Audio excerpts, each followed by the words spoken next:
After 5 years of marriage, my spouse and I have decided to postpone starting a family until we feel more mature and financially stable.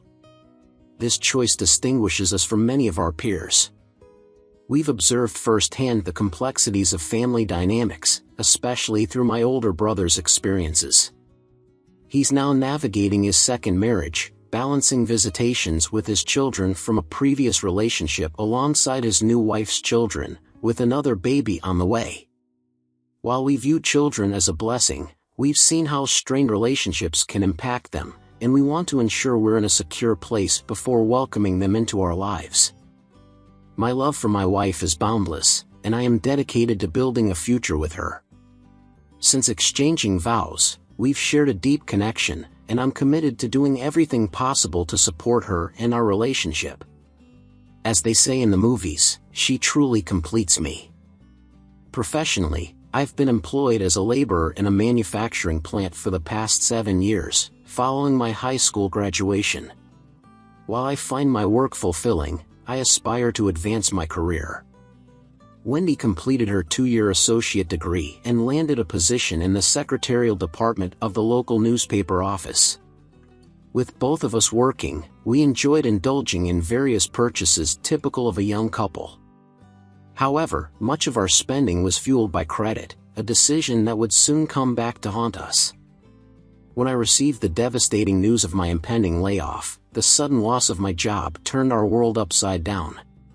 With no children to depend on, my unemployment benefits were meager, leaving us uncertain about our financial future. Relying solely on Wendy's income and my diminished earnings, as bills piled up and tensions rose, our once harmonious relationship began to deteriorate. Adding fuel to the fire, I sought solace in alcohol, exacerbating our financial woes and straining our marriage.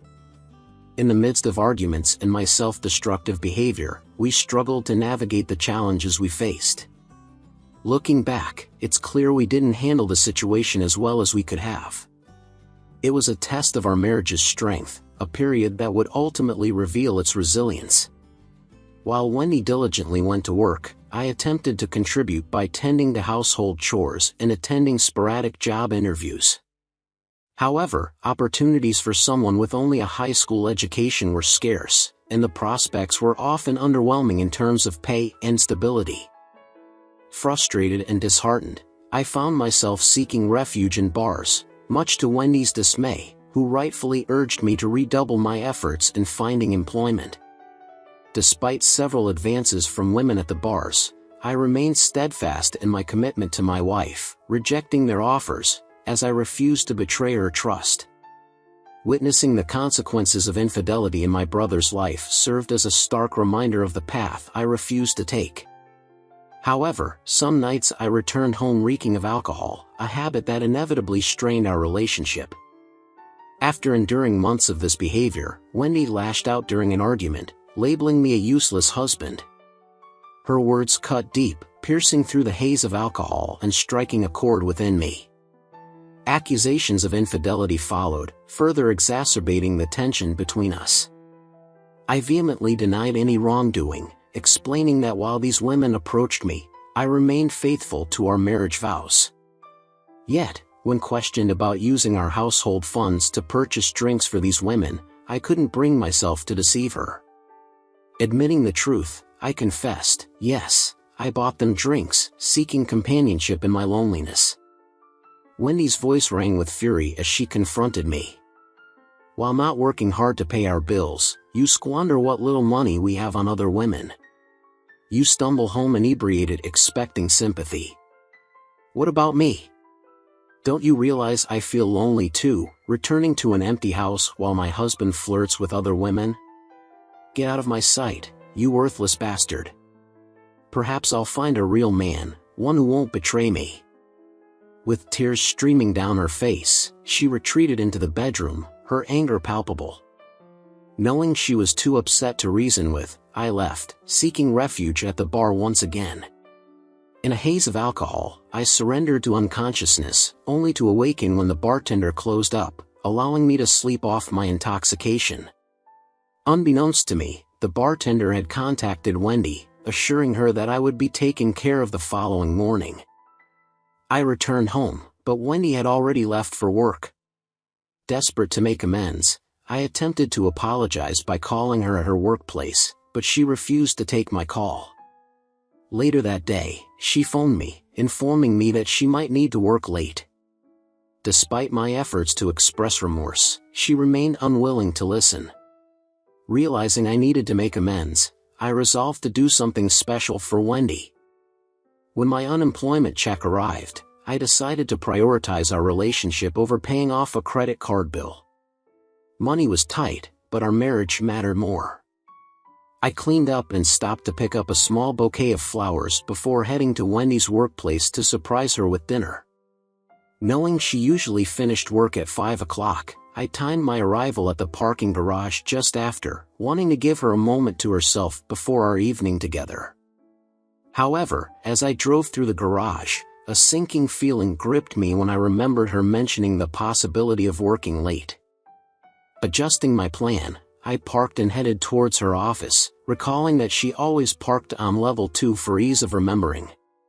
Spotting her car, I saw her standing beside it, engaged in conversation with a man who held her hands. Wendy seemed preoccupied, her gaze fixed downwards as the man spoke to her, oblivious to my approach. As I pulled up in front of her car, Wendy's startled expression met mine.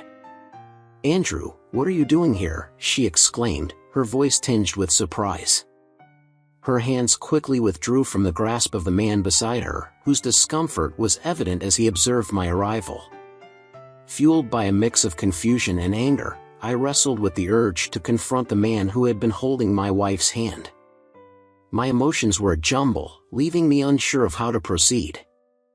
"I came to apologize and seek your forgiveness, but it seems you have other plans, like working late," I muttered, my frustration evident. Snatching the bouquet of flowers from beside me, I flung them out of the window in a fit of despair. "Enjoy your damn date," I shouted, the weight of my emotions evident and tears streaming down my cheeks as I sped away. Glancing back through the rearview mirror, I saw Wendy standing beside the stranger, confusion clouding my thoughts. Despite our arguments, the notion of her betrayal hadn't crossed my mind. My initial impulse was to drown my sorrows in alcohol, but my mind was too numb to make any decisions. Instead, I found myself driving aimlessly, entertaining thoughts of steering my car off the road or into an embankment. Tears streamed down my face as I hit what felt like rock bottom, grappling with the reality of my dire situation: no job, no money, and now facing the prospect of being a failed and divorced husband, losing the woman I cherished above all else. Why, God? Where did I go wrong? I pleaded inwardly, seeking answers in the midst of my despair. Although I'm not particularly religious, I've always held a belief in God, albeit inconsistently attending church throughout my life. The memory of our wedding day flooded back, the warmth and purity of our vows binding us together in eternity. Wendy and I united forever, that was the promise we made. Lost in my thoughts, I found myself inexplicably drawn to the church where we exchanged our vows 5 years ago. Parking in the lot, I discovered the church door ajar. Without hesitation, I entered and approached the altar, sinking to my knees as tears continued to flow uncontrollably. As I knelt at the altar, I realized there was no need for words. God understood the depths of my heart and the turmoil within. Surrendering to the solace of His presence, I allowed my tears to flow freely, finding comfort in the knowledge that I was not alone. Time seemed to lose its meaning as I basked in the peace that enveloped me. Eventually, rising to my feet and making my way home, I knew I needed to confront the situation with Wendy, no matter the outcome. Pulling into the driveway, relief washed over me at the sight of Wendy's car parked in front of our home. Before I could even step out of the car, the front door swung open and Wendy rushed out, tears streaming down her face as she enveloped me in a tight embrace. "I didn't do anything, Andrew, you have to believe me," she cried desperately. "I didn't do anything, please let me explain, please. I love you and only you, I was so worried about you. I called everyone, and no one had seen you. I stopped by the bar, and the bartender said you hadn't been there all day. I've been worried sick. Oh God, honey, I was so scared that you wouldn't come back. Let me explain, where were you? Her words pierced through my confusion, and I found myself compelled to share my journey. I was at the church where we exchanged our wedding vows. I confessed, it's where we promised to have and to hold from that day forward, forsaking all others until death do us part. I was drawn there, perhaps because it's where our souls became one. As we stepped into the house, her grip on my hand remained firm, a silent reassurance amidst the tension that hung in the air. Who was he, and why were you with him? I inquired, my voice betraying a mix of concern and disbelief. His name is Darren, and he works in the same building as the newspaper office, Wendy explained, her tone tinged with frustration. He's been persistently pursuing me for months, but I've always tried to steer clear of his advances. A few days ago, he claimed he saw you at the Beer and Bear, engaging intimately with a woman who works there. Naturally, I dismissed it as a fabrication, believing you wouldn't betray me like that. But he insisted he had evidence, photos he took with his cell phone. Wendy continued recounting the events that led to her meeting Darren in the parking garage after work. After our argument yesterday, I was torn. I didn't know what to believe anymore. I mentioned the possibility of working late as a cover, intending to confront Darren and see these supposed pictures. I wanted to reassure you by sticking to my usual routine while also addressing my doubts. When you arrived, he had just shown me 2 photos of you with a woman from Beer and Bear, her arm draped around you.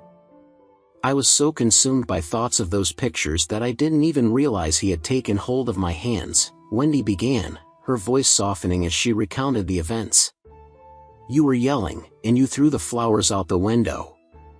By the way, I retrieved them and put them in a vase.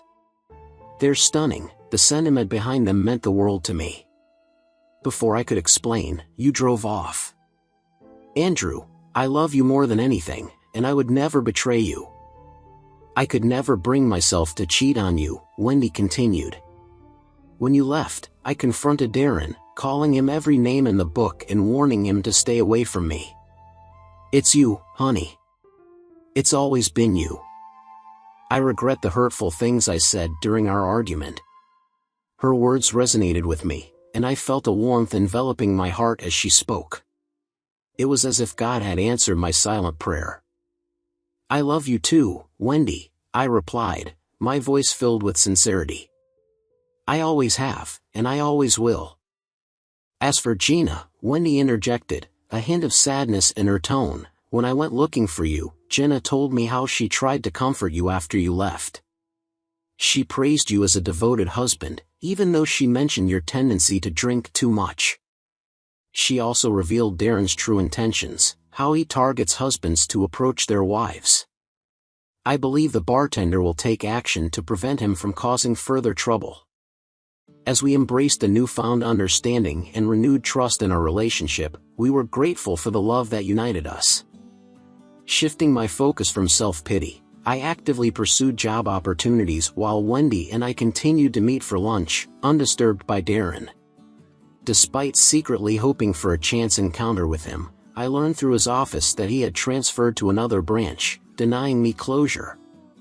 About 2 weeks later, my employer offered me my job back, bringing much-needed relief as we caught up on our bills. With a newfound sense of responsibility, we pledged to be more prudent in our spending, especially as we prepared to start a family. Wendy stopped taking the pill, and the thought of becoming a parent in 7 months filled me with joy and anticipation. We learned from our past mistakes, committing to open communication and avoiding assumptions. We were determined not to test fate any further. Whether our child is named Kevin or Isabella, we are confident that we will provide them with the most loving upbringing. Our hearts overflow with love, eager to share with our expanding family. Thank you to everyone who took the time to hear today's stories. If you enjoyed them, please consider liking and subscribing if you haven't already. Feel free to share your thoughts on the events in the comments below. Take care.